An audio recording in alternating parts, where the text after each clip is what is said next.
Good morning. Richard, why don't you tell us first about Duane Morris, and maybe you can get into some of the other hats that you wear in life also? Very fine. Duane Morris is one of our national law firms, roughly 75th in the panoply of top 100 law firms. I practice law with 750 of my closest friends, with offices in 22 domestic cities and 6 or 7 cities outside the United States. Wow, that's a big law firm. That's a big law firm, about 75th in the world. And I assume you practice all types of law in this type of law firm. I practice what's known as transactional law, which includes corporations, real estate, my own specialty in representing banks in commercial transactions, and representing entrepreneurs of all types, sizes, and ages. So you still carry a book of business that you work on? I do. It's the best part and makes it the most fun.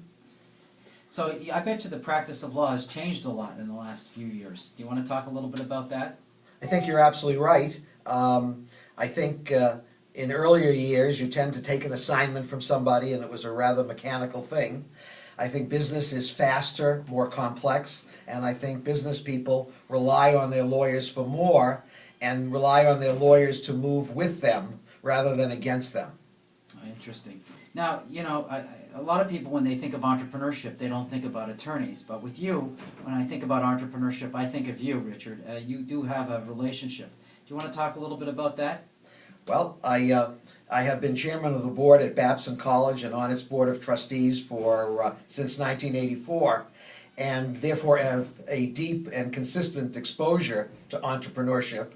This led, among other things, to a group of us establishing our own law firm in 1976 and selling it some 25 years later to a larger law firm, which is typically of what entrepreneurs do.